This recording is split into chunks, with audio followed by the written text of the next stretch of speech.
Hey guys, welcome to episode number 9 of Suits and Sports. My name is Ryan James, and joining me today, along with me, Mr. Subhrajit sir. Both of us, on behalf of Global Sports Policy Review, would like to welcome our guest for today. He's joining us all the way from the continent of South America. He is a lawyer with expertise in private international law. He is an international and foreign law teacher, experienced international sports lawyer from Brazil. It's Mr. Julian Henrique Dias Rodrigues. So you have an awesome name. How are you, sir, today? Mhm. Hi, Ryan, and all my friends from India, and Subhrajit, and now I'm pronouncing it right. And my name in Portuguese, the pronounce is Julian Henrique Dias Rodrigues, not Dias, but this is this is very nice to have this exchange and to be talking to you because even didn't know how to pronounce Subhrajit, and as I know, I was doing fine. So I'm very happy and honored to be talking with my colleagues from India and all over Asia. And before we begin our conversation, I want to commend you all for your commitment and effort which has resulted in this innovative project that is the Global Sports Policy Review. I don't know what the reality is like in India, but around the world and sometimes in Brazil, I can say we don't always see law students doing a project that aims to raise the development of an area of law to a higher level in a more practical perspective. So you have my sincere congratulations and my wish is that GSPR keeps growing and becoming more and more relevant. So thank you for the invitation and congratulations. Thank you once again, Julian. I think in I know in Spanish that is gracias. I don't know in Portuguese what to say, but in Portuguese it like what it says like gracias or like I would say thank you in Uh, Portuguese. What's Obrigado. okay? So I'm Obrigado. not pronouncing obrigado. Yes, yes. So thank you And once again and in the Spanish, we would say gracias. Gracias. gracias. Yeah. Yeah. So it's like even it's our honor that you are in the morning 9 a.m. and from a footballing nation, which is Brazil. You are from there. Yeah. Like in like India, we have a craze for Brazil. Also, like for us, either World Cup means Brazil or Argentina or Germany somewhere because that's Yes, the yes. main three teams we are from. Then even the city I am from, like the football city, I am from Calcutta. Once Pele has also came. Your Sao Paulo, the team Sao Paulo also came here to play a friendly match with one of our clubs. So Yes, yes. strictly we are connected. Once again, welcome and so welcome to have you board once again. So now I will be moving towards Ryan. So Ryan, it's on you now as you are the moderator. So yeah, like you said, so pleasure having you. So the first question towards you, Subhrajit sir also right now just said about how Brazil has an influence over the entire world in terms of football. So like even when I was a kid, or all of us when we were a kid, you would ask, who are you supporting in football? And they would be like Brazil. And so that's the impact of Brazil. You know, everyone in the world knows Brazil as a footballing nation. So I wanted to ask you, you being from Brazil itself, what was it like growing up in a nation where football is so majestic? What was the experience? What was the atmosphere growing up looking at football all around you in Brazil? Yeah. Yeah, it's in fact in Brazil football is considered as a strong element of popular culture, you know, and at a certain moments in the country's more recent history, it has been treated as an element of social cohesion, you know, and even sometimes because of this characteristic of popular culture element, even it is sometimes it has been used as a political manipulation. You know, really football is a strong element of popular culture in Brazil, and we all know that the great achievements in sports in general are capable of raising the self-esteem of a country. You know, I don't know if what is like this in India, but because of the Sigmund Freud called the collective of group, or the psychological group element. You know, so he once said that in one of his works, that individuals in isolation are not able to practice certain behaviors, you know, but when they are united by an element that yearns for the emotions, everything can change. And that's why we have those crazy fans on football stadiums, you know. And Freud was telling once that just as the cells that make up a living body form by their reunion, a new being that presents characteristics very different from those obtained by each cell alone. So this is why it's interesting to observe the roles played by football in Brazil over the past century. I think it will be nice for you to know how the football has his influence on the growing up of Brazilian culture. So the big Brazilian clubs, the big football clubs, started their activities at the beginning of the last century. So at that time, if you consider that the law in Brazil that put a complete end to slavery in Brazil, at least formally, it was in 1888, which is called in Brazil the Lei Áurea, Áurea law. Yeah, you know, you can then conclude that the beginning of football in Brazil coincides with the end of slavery. So at that time, when races was very present and social difference were beginning to consolidate in Brazil. So this is the beginning of the last century.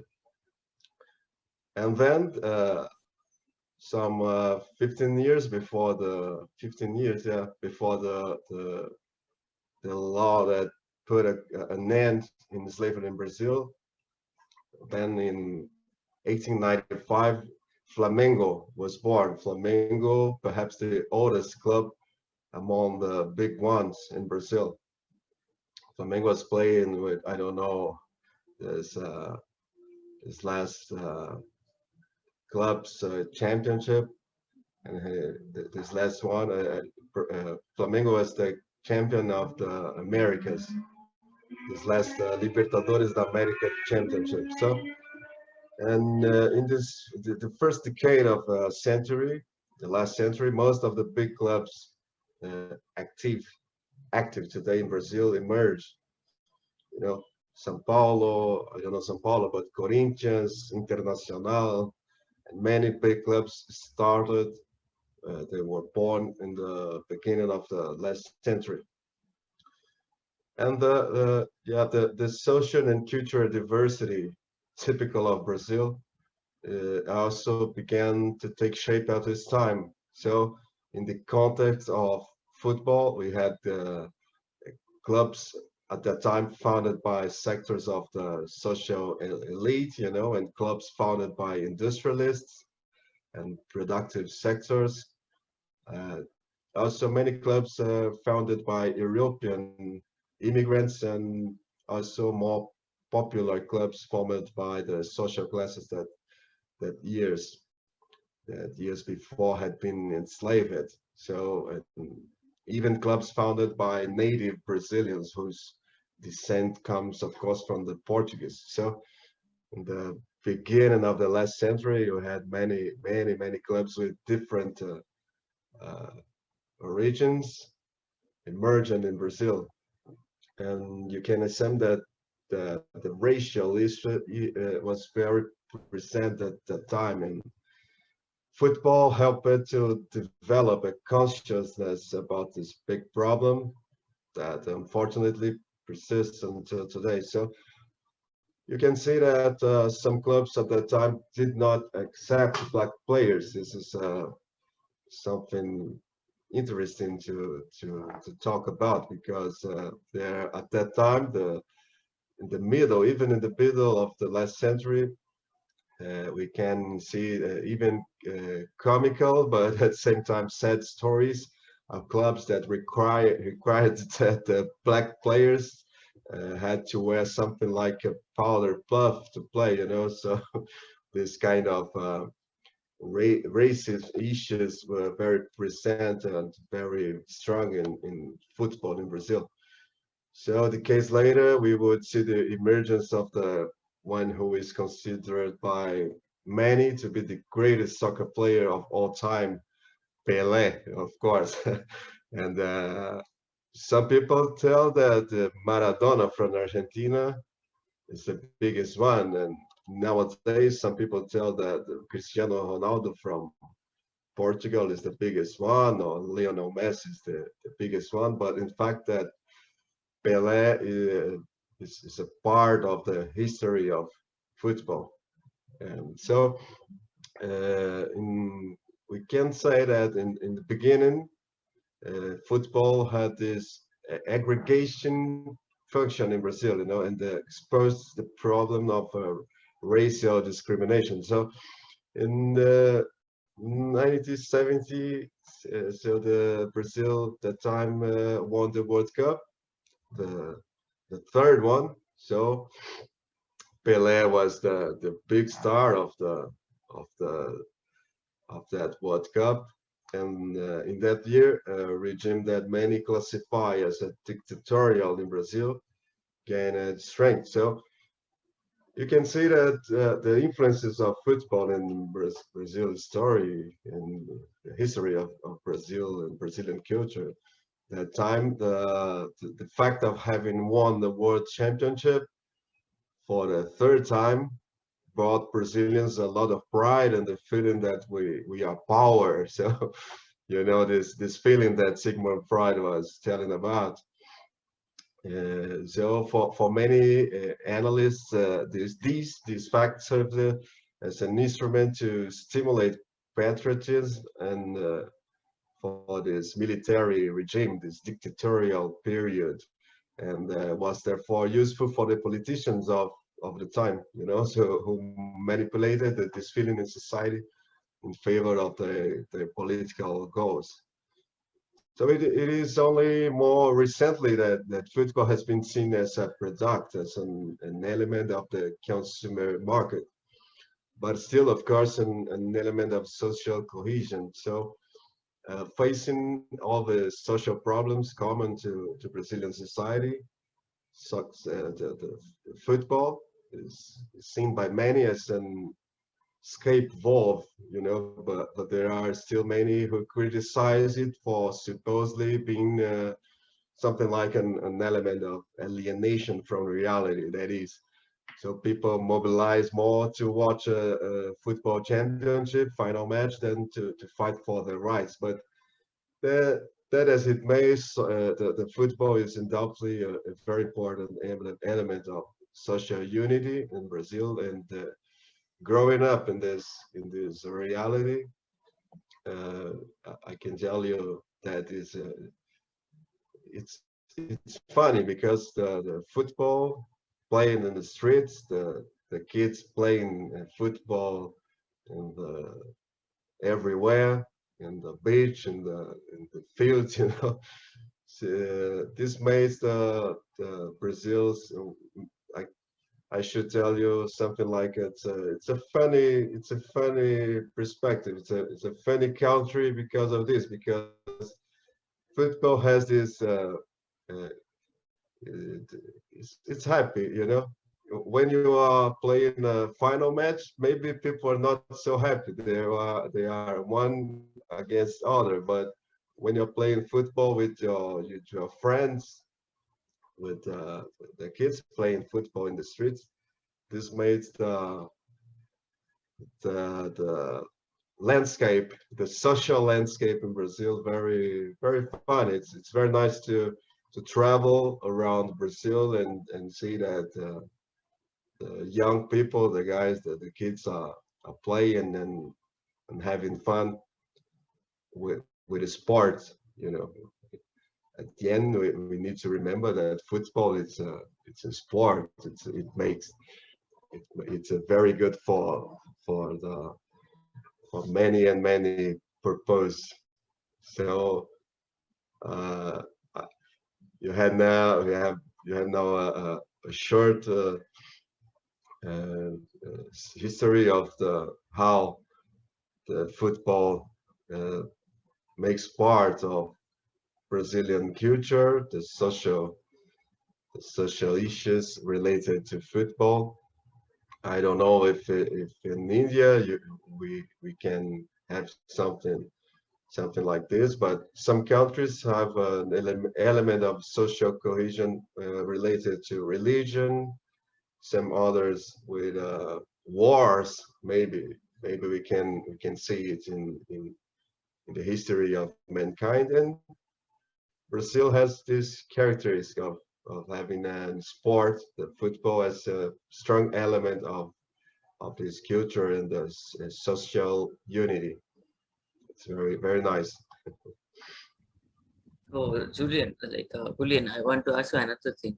With football, you guys have another very famous sport, which is like I would say futsal, the five-sided indoor Yes, games. yes, So I just want to know, like even very famous players like Rolandino, Kaka, they all are towards the futsal. They play futsal. So just I want to know, is like do they also have some organization? The Brazilian Football Association, there is an organization there. Its futsal is also having some organization. How is the rule and all implemented, governed by the like governed by this organization? How this futsal work? yeah. There is Federação Brasileira.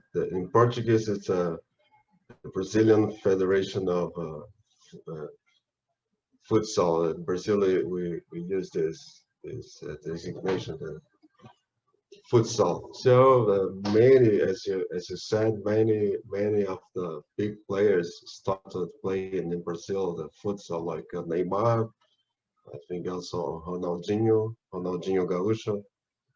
They were before playing football, they were playing futsal. So many talents we can find playing futsal. And as for some times I've been working in the organization of the Paraná, which is a Brazilian state.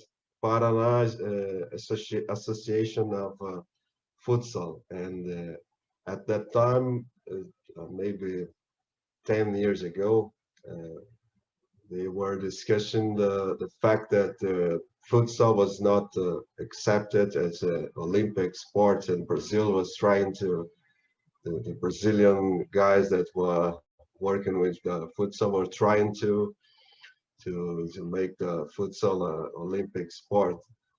And I can tell you that nowadays the agents, the, the talents finders, they are always with their eyes to directed to the futsal, because the guys start playing futsal very young, and when you see that the kid has big skills in futsal, you can always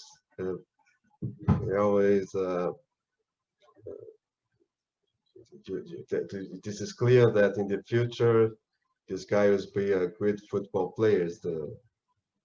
This is no doubt about it. So I don't know how it is today in Asia, but in Europe they are even more and more interested also in futsal. But maybe I don't know why the futsal doesn't move those fans just like in football. Maybe because this sport is played not in a stadium. So I don't know, but I'm a fan of futsal, and I think that the emotions that raise in a futsal match sometimes are even stronger than in football, because in futsal the matches have many goals, many the sometimes in 1 minute everything changed in futsal. And in football, as you know, if the guys playing by Barcelona makes 5 goals in Sevilla, so you can forget this match is done. 5 goals, no way to to get things different. But in futsal, it's different. In futsal, it's really different. We can see that sometimes the match seems to be done, seems to be everything is no way to get things back to another another way. But sometimes one guy starts making those futsal skills, and 1 goal, 2 goals, one guy is one guy is off the game, and in a few minutes you have the match changes the result. So I think that futsal still have a still need to be. We need, as scholars of sports law, we also need to try to develop futsal, because I think in the future it has much to grow up as a professional sport. Another thing which I want to know, Julian, like with a sports lawyer, you are also an international law expert, right? So how does impact you in your cases? Like knowing an international law with sports law is a bonus point for you when you're going for a case, or when you're going for any part of like giving any panel or any organization. Does it play a bonus point with you because international law, then sports law, we can mix it together? Then certain people, then they don't have the specialization with international law and sports law. So how does it work for you? Yeah, in my point of view, some decades ago, sports law could be taught, and as you could work in this field of law just by knowing the national law. Maybe the last decades, the Brazilian lawyers who are working with sports law, they were dedicated to Brazilian sports law. And as we all know, with the more the name the globalization, the transfer of players for every part of the world made sports law international. So today you cannot you cannot consider that sports law is it possible to work with sports law without some international law skills, because contracts are international, the social security of football players are international, the tort law in sports are also getting international. So uh, uh, international law is today, international sports law is a reality. You cannot work with this with players with football or without international law skills. So I think this is it's very important to say that to the law students, that if you have the goal of being a sports lawyer, you need to face the sports law as an international phenomenon. You cannot just study your national laws. You won't go far if you don't know how to deal with the international uh, legal frame of sports. That's it.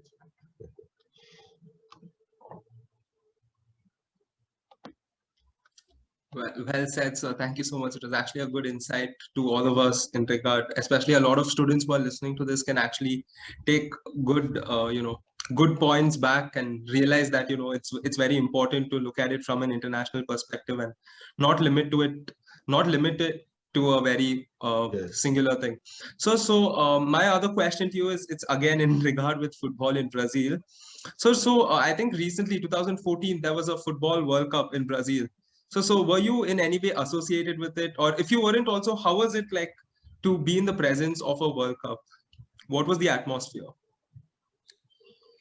Yeah, it's very curious to observe that internally in Brazil, this World Cup had a very particular meaning, and probably the rest of the world did not know about it.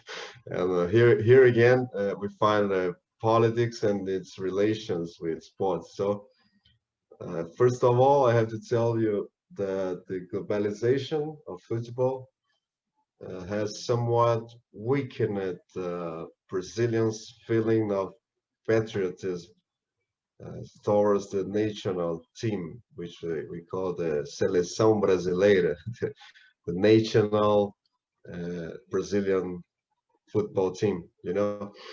Maybe this is because in the 90s, the Brazilian national team was largely composed by was composed of players who played in Brazil or in Brazilian clubs, or who already had a consolidated career in Brazil. And with the economic power of the European clubs, this has changed. And as the years went by, the Brazilian team started to have many players who were unknown to the general public. Do you know what I mean? So I mean these players practically developed their entire careers in Europe, and the football fans know them, but those who are not so dedicated to football do not know them very well. So this took away some of the excitement that people had watching the games, the matches, because they didn't know very well who was representing the country. You know, even so, the country always gets mobilized during the World Cup, and the mood is festive, especially for the young people. As I said, in the World Cup of 1994, Brazil was the star of the team was Romário. I don't know if you know him, Romário. Romário and many players who are whose careers were consolidated in Brazil. So people know these guys. And today, if you say the Brazilian national team, most of the guys that are playing there, we don't know them. We who are working with football or sports, we know who are these guys, but the popular ones don't know them. Many of them. So in addition, the 2014 Brazil Cup was held months before the presidential elections. Okay, so and that time there was a big political conflict that had been going on since 2013, when many popular protests took place in Brazil. I don't know if this was noticed in India. I don't think so, but 2013 was is very troubled here in Brazil. So some sectors of society cheered against Brazil. They were against, even Brazilian people, some people uh, was not happy because of this, because they believed that if Brazil won the World Cup, that sense of national pride and victory would favor the president to be reelected. You know, it's funny to see how the football and politics are very close. So there was also a lot of criticisms of the high spending of the construction of stadiums to meet the requirements of FIFA, and in a country with so many infrastructure needs, this was not well accepted, you know. So too much money was spent to these stadiums. However, the Brazilian society in general lived a unique moment of world integration because, as you know, due to its geographical position, Brazil is not a country that receives foreigners from various countries in such a massive way. The negative point is that the country was eliminated by Germany with a score of 7 goals to 1, as you may know. Okay, there was indeed a disappointment in terms of football itself. Uh, but overall, even with the defeat, there is no doubt that during the World Cup, the country experienced a feeling of joy and integration. And I need to tell you that Brazilian people, the characteristic of Brazilian people is that Brazilian guys are very, very funny. They just don't care about. So the fact that Germans won that match for 7 goals. In the first moment, everybody was disappointed when it was, oh my God, 7 goals. this is absurd. But then some days before, this was a motive of jokes, you know. So Brazil has these characters. The people face some disappointing reality, and people, well, we don't have anything to do. We lose the game. Germans made 7 goals. We did not expect to be eliminated with 7 goals by Germans in all country. This was the greatest champion in the history of soccer and of football now in Brazil. We did deserve to host this event, but did not deserve to be eliminated with 7 goals. But life goes on. So so Brazilian people, some days after that match, the guys were just doing some jokes and even laughing about what happened. So it was very, very nice, very nice. And the question about the politics did not influence the event. And the structure, the infrastructure, the stadiums that were constructed to host the World Cup, today many of them, many of these stadiums are in activity. So it was very good to the development of football in Brazil. So for football fans, very good. For football non-fans, not very good. It was like today, Julian, we have a very good view of a Brazil. Like we are running short of time, but it's a very good view of Brazil, and the like we say football's in Brazil, but we haven't think of that. Like even the political atmosphere works through the football. We like most. I think most of the people does not know that the political influence on the football. So it was very good conversation with you, and yeah, even the historical part which you have mentioned. like how the slavery system, then how the racism thing and all works in Brazil. So it's totally a new dimension for us also. Like people say for sports law, people coming saying like yeah, football like the, but the we consider Brazil one of the footballic nation where religious is football, and you mentioned us many things in a short span of time, and we really appreciate that, and we are very thankful to you for knowing the new Nice. dimension. Yeah, Thank you very much. nice, nice. I think that most of the countries, the newspaper and magazines, and yeah, even in Europe and Asia, I don't know, but I guess that Brazil is not that country that everybody wants to know what's happening there, you know. But the people know Brazil because of just because of football. But not only football, of course, but it's everybody who loves football. It's always looking for what's happening in Brazil and knows Brazil more. But yeah, as I said, that football is a part of the very strong part of the Brazilian culture. It's we can assume that, of course, this has politics influence. So uh, and it's very curious to see that when the World Cup was when FIFA decided that Brazil would host the World Cup.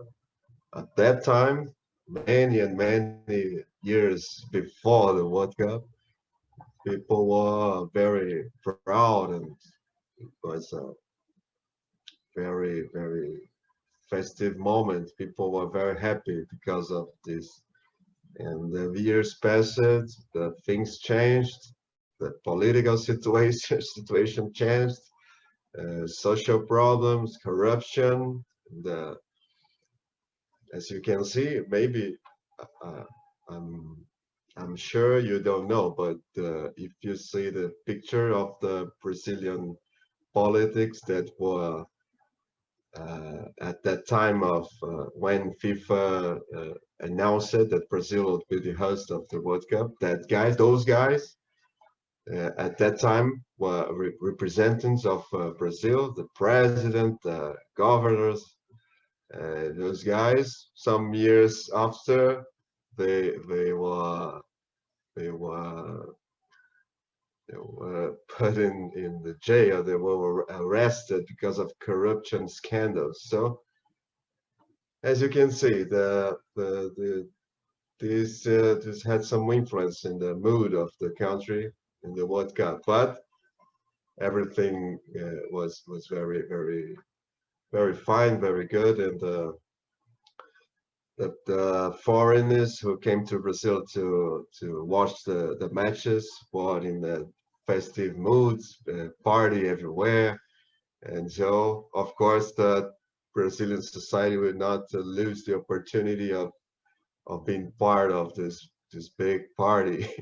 So uh, in the end, everybody, or almost everybody, forgot those problems of politics and corruption, and the party goes on, and it's a very nice moment of the recent Brazilian history. Wow, Yeah. well said, sir. So once again, on behalf of GSPR, we would like to thank you so much for accepting our invite.